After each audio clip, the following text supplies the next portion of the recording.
दोस्तों, जैसे हम सब देखते हैं कि किसी भी घर का बड़ा इंसान मतलब करता धरता आदमी अगर ना रहे तो पूरा परिवार बिखर जाता है। और आज शायद रतन टाटा जी के जाने के बाद ऐसे ही नौबत टाटा ग्रुप पर आ गई है। भारत की सबसे बड़ी भरोसेमंद कंपनी, जिसे लोग किसी लालच प्रॉफिट के बदले एक इमोशनल पॉइंट से सोचते हैं और समझते हैं, जिस कंपनी का सीधा इंपैक्ट पूरे देश की इकोनॉमी पर होता है, जिसे हम नेशन बिल्डर भी कहते हैं। आज उसी टाटा ग्रुप पर ऐसे कौन से 3 बड़े संकट आन पड़े हैं जिस वजह से करोड़ों निवेशकों का भरोसा डगमगाया गया है। शेयर मार्केट में भी हड़कंप मचा है और सरकार को भी इसमें दखल देना पड़ रहा है। आखिर क्या हो गया है टाटा ग्रुप को? एक कलेश मचने के पीछे असली वजह क्या है? यह संकट कैसे शुरू हुआ? इसके पीछे कौन कौन सी ताकतें हैं? टाटा सन्स और टाटा ग्रुप, इन 2 बड़े नामों के बीच असली झमेला क्या है? जैसे रतन टाटा दोनों ग्रुप को संभालते थे, वैसे कोई संभाल पाएगा क्या? टाटा सन्स अपना आईपीओ क्यों नहीं लाना चाहती और इसका असर टाटा के शेयर्स और भारत की इकोनॉमी पर क्या हो सकता है? और आज के मीटिंग में क्या डिसीजन लिया जाएगा, ये सब हम आराम से समझेंगे। मैं आपको आज बहुत इन डिटेल जानकारी देने वाला हूं इसके ऊपर। दोस्तों, आपने अभी तक चैनल को सब्सक्राइब नहीं किया होगा तो क्विकली सब्सक्राइब करके बेल आइकन को प्रेस करना मत भूलिए। और उसी के साथ हमने नीचे ज़ेरोधा का लिंक दिया है, उस लिंक पे जाके आप डीमैट अकाउंट खुलवा के देश की नंबर 1 ब्रोकिंग कंपनी के साथ भी जुड़ सकते हैं। नमस्कार दोस्तों, मैं शंभुराज खमकर आपका तहे दिल से इस इंफॉर्मेटिव वीडियो में स्वागत करता हूं। बने रहिए आखिर तक, बहुत सारी इंटरेस्टिंग और इंपॉर्टेंट जानकारी मैं आज आपको देने वाला हूं।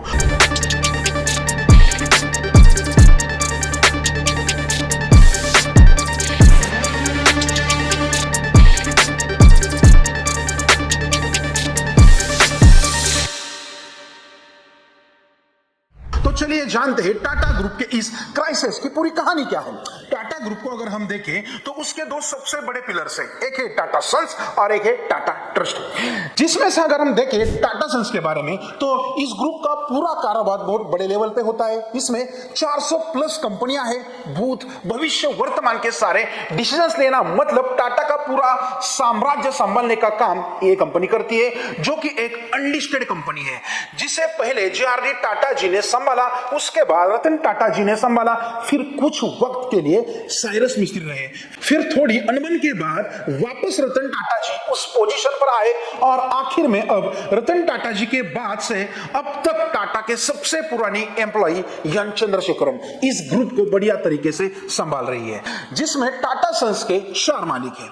पहला है 66% स्टेक के साथ टाटा ट्रस्ट, यानी पूरा ग्रुप किस दिशा में जाएगा, आगे कौन से डिसीजंस लेगा, इस सब का फैसला वही करते हैं, जिसके चेयरमैन रतन टाटा जी के बाद अब नोएल टाटा जी को बनाया गया है।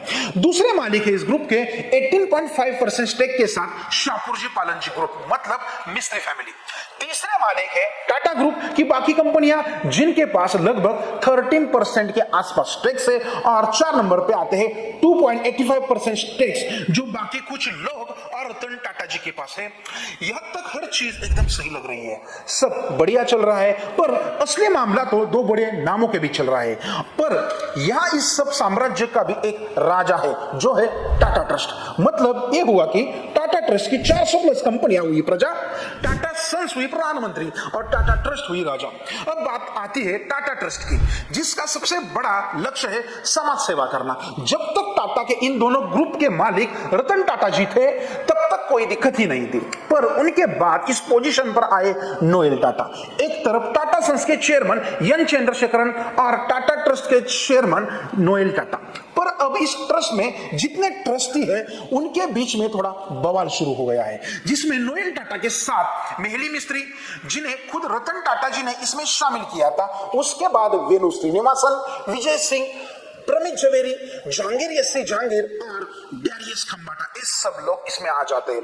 अब इनमें 2 ग्रुप बन गए हैं, जिसमें एक तरफ है नोएल टाटा, वेणु श्रीनिवासन और विजय सिंह, जो मिस्त्री के वापस नियुक्ति करने का पूरे तरीके से विरोध कर रहे हैं। वही दूसरी तरफ है डैरियस खंबाटा, परमित झवेरी और जहांगीर एस जहांगीर जो मिस्त्री का समर्थन कर रहे हैं। इसी वजह से इसमें दो ग्रुप बन चुके हैं, क्योंकि पहले दोनों तरफ रतन टाटा जी थे, इसलिए कभी सवाल ही नहीं उठे, ना किसी में उनके आगे सवाल उठाने की हिम्मत थी, क्योंकि उनकी रिस्पेक्ट, अक्लमंदी और रुतबा ही सबके लिए काफी था। अब एक कहानी शुरू होती है दोस्तों 11 सितंबर 2025 से, जहां टाटा ट्रस्ट के अंदर एक अहम मीटिंग होती है, जिसमें टाटा के नए नियम के हिसाब से टाटा ग्रुप के किसी भी सदस्य की उम्र अगर 75 प्लस होगी तो उनकी हर साल बाकी मेंबर्स के जरिए वोटिंग करके नियुक्ति की जाएगी। ऐसा उन्होंने एक नया रूल रख दिया। इसी वजह से इस मीटिंग में 77 वर्षीय ट्रस्टी जो है विजय सिंह को फिर से नियुक्त करने का प्रस्ताव आया, लेकिन कुछ ट्रस्टीज ने इसका कड़ा विरोध किया, जिससे उन्हें टाटा सन्स से एग्जिट होना पड़ा, जिसमें उनकी जगह दूसरे और एक नया नाम सामने आया, मेहली मिस्त्री, जिससे नोएल टाटा जी और बाकी उनके साथ वाले लोगों को लगा कि ये तो सारी पावर उनके हाथों में ही चली जाएगी। पर 28 अक्टूबर सभी की नजरें टाटा ट्रस्ट पर टिकी थी, क्योंकि इस बैठक में मेहली मिस्त्री को सर दोरबजी टाटा ट्रस्ट और सर रतन टाटा ट्रस्ट में दोबारा नियुक्त किया जाए या नहीं, इस पर फैसला होना है, जिसमें ये दोनों ट्रस्ट मिलकर टाटा सन्स में 51% की हिस्सेदारी रखते हैं। अभी जिसका फैसला आ चुका है दोस्तों। 2022 से टाटा ट्रस्ट के बोर्ड मेंबर में जुड़े मेहली मिस्त्री, जो रतन टाटा जी के बहुत ही करीबी दोस्त, आज टाटा ट्रस्ट में से बाहर हो सकते हैं, ऐसा बताया जा रहा है, क्योंकि टाटा ट्रस्ट में मेहली मिस्त्री को नियुक्त होने के लिए पिछले हफ्ते जारी किए सर्कुलर रिजोल्यूशन में 6 में से कम नियुक्ति के लिए 3 वोट चाहिए थे, और सर दोरबजी टाटा ट्रस्ट में डेरियस खम्बाटा और परमित झवेरी, इन्होंने और सर रतन टाटा ट्रस्ट के जहांगीर एस जहांगीर मेहली मिस्त्री को कंटिन्यू करने के लिए समर्थन किया है। तो वही रतन टाटा ट्रस्ट में से चेयरमैन जो है नोएल टाटा जी, वाइस चेयरमैन है वेणु श्रीनिवासन और ट्रस्टी है विजय सिंह, इन तीनों ने वापस नियुक्ति के लिए मना करा है, जिस वजह से मेहली मिस्त्री अब टाटा ट्रस्ट वोट आउट किए जा चुके हैं। तो दोस्तों इसकी वजह से बहुत सारा प्रॉब्लम खड़ा हो चुका है। फिर इसी के बाद आया एक और ट्विस्ट दोस्तों। इस विरोध और समर्थन की लड़ाई धीरे धीरे सिर्फ एक व्यक्ति नियुक्ति से बढ़कर सत्ता के संघर्ष में बदल गई। यह विवाद इतना बड़ा हो गया कि टाटा सन्स के चेयरमैन एन चंद्रशेखरन और टाटा ट्रस्ट के चेयरमैन नोएल टाटा को खुद सरकारी मंत्रियों से मिलना जाना पड़ा, ताकि किसी तरह मामला सुलझाया जा सके। लेकिन दोस्तों असली वजह इससे भी गहरी थी। शाहपुरजी पालनजी ग्रुप, जो टाटा सन्स में करीब 18.5% की हिस्सेदारी रखता है, वो अपनी हिस्सेदारी से एग्जिट करना चाहते हैं, या उनकी हिस्सेदारी के शेयर्स पर लोन लेकर उनके जो बाकी के बिजनेस है उसमें लगाना चाहते हैं। पर सभी लोगों ने उन्हें करने से मना कर दिया, क्योंकि टाटा ट्रस्ट एक ट्रस्ट होने के कारण समाज के लिए काम करना चाहती है। पर अगर इससे दूसरा कोई प्रॉफिट कमाने के माइंडसेट से आया तो दिक्कत हो जाएगी, या लोन ना भर पाए तो बाहर के तीसरे इंसान की दखलंदाजी हो जाएगी। जब रतन टाटा जी थे तब टाटा की कोई कंपनी इस शेयर्स को खरीदेगी, ऐसा तय किया गया था, पर उनके जाने के साथ ही ये बात खत्म हो गई और ये मामला उलझ गया।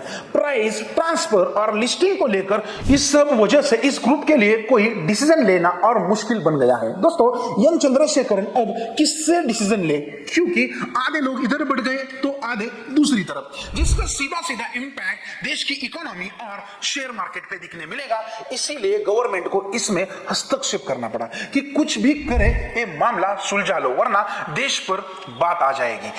इसके अलावा और एक दिलचस्प और बड़ी समस्या थी टाटा सन्स का लिस्टेड ना होना। हाँ दोस्तों, आरबीआई चाहता है कि Tata Sons upper layer NBFC है तो ये लिस्ट हो जाए, पर बाकी सारे समाज हित के लिए जाने वाले डिसीजंस, तो इस सारे ट्रांजैक्शंस, प्रॉफिट लॉस का चक्कर, हम प्रॉफिट के लिए काम नहीं करते दोस्तों। हमारे कुछ चैरिटी से रिलेटेड डिसीजंस की वजह से कभी कभी लॉस भी होता है, जो लोगों के समझ से बाहर होगा, इसलिए हम आईपीओ नहीं लाना चाहते, हमें ऐसा ही काम करने दिया जाए, जिस पर अब आरबीआई ने भी चुप्पी बनाई है, कोई फाइनल डिसीजन नहीं दिया है। ये सब बातें, पूरा संकट अगर आपने देखा तो ऐसा बन चुका है कि यहाँ पे बहुत सारे कॉन्फ्लिक्ट्स आगे आ रहे हैं। पर अब इस संकट और भी कई कारणों से, जिसके पीछे असली वजह क्या है, हम थोड़ा इन डिटेल में जाके देखते हैं। सबसे इंपॉर्टेंट है कॉर्पोरेट स्ट्रक्चर की कॉम्प्लेक्सिटी। दोस्तों एक ट्रस्ट उसके बाद आती है होल्डिंग कंपनी और उसके बाद आती है लिस्टिंग कंपनियां। इस चेन की वजह से निर्णय लेना थोड़ा धीमा और विवादास्पद हो गया है, क्योंकि अदर जो भी बड़ी बड़ी कंपनी होती है उनका स्ट्रक्चर डायरेक्टली होता है, एक इन टाटा ट्रस्ट का, टाटा ग्रुप का थोड़ा स्ट्रक्चर ही अलग है।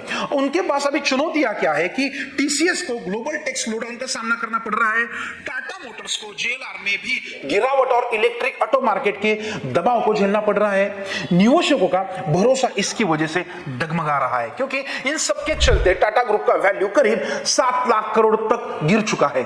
कई कंपनियों के शेयर अपने 52 वीक हाई से 40 से 50% तक नीचे आ चुके हैं। ये सिर्फ शेयर की गिरावट नहीं है दोस्तों, ये भारत की सबसे भरोसेमंद ब्रांड के भरोसे की गिरावट। इस सब का मार्केट पर अब क्या असर होगा दोस्तों? इस संकट का असर सिर्फ अंदरूनी नहीं रहा, इससे पूरे मार्केट को झंझोर कर रख दिया है। टीसीएस अपने हाई से लगभग 33% नीचे है, टाटा मोटर्स उसके हाई से लगभग 42% नीचे है, और टाटा कैपिटल आईपीओ भी आरबीआई की इसी सारे नियमों के वजह से लाना पड़ा, जिसकी लॉन्चिंग को लेकर बहुत उम्मीद थी, वो भी सुस्त डेब्यू के साथ मार्केट में उतारा। विश्लेषकों का मानना है कि अगर टाटा सन्स की गवर्नेंस क्लैरिटी नहीं आई तो आने वाले आईपीओ और निवेशक भरोसे पर असर पड़ सकता है। तो सवाल है आगे क्या होगा? अगर ये गवर्नेंस संकट जल्दी नहीं सुलझा तो यह ग्रुप की रणनीतिक निर्णयों को और ग्रोथ को भी धीमा कर सकता है, लेकिन अगर टाटा इस चुनौतियों से निकल गया तो यह भारत को कॉर्पोरेट इतिहास की सबसे बड़ी कमबैक स्टोरी बन सकती है। और साथ ही इन्वेस्टर ध्यान रखें कि टाटा सन्स की लिस्टिंग पर कोई प्रगति होती है या नहीं, और बोर्ड में बदलाव कैसे आते हैं, ये सारे अपडेट्स, साथ ही आगे क्या होगा, इस पे हमें फोकस करना है। तो दोस्तों, टाटा ग्रुप एक ऐतिहासिक ब्रांड है और आज से अपने सबसे मुश्किल दौर से गुजर रहा है। अगर इस बार उन्होंने गवर्नेंस को सुधार लिया तो आने वाले दशकों तक टाटा का नाम फिर से विश्वास पर्याय बन सकता है। आज का टाटा ग्रुप क्राइसिस अब आगे क्या मोड़ लेगा? आपके हिसाब से टाटा ग्रुप इस संकट से कैसे उबर सकता है? क्लियर लीडरशिप किसे मिलेगी और निवेशकों को भरोसे को फिर से कैसे जीता जाएगा? ये सब देखने के लिए हम अपडेट्स लाते रहेंगे। तब तक वीडियो को लाइक और चैनल को सब्सक्राइब करें। मिलते हैं अगली वीडियो में, जहां हम ऐसे ही डिटेल जानकारी लेकर आपके पास आएंगे। धन्यवाद।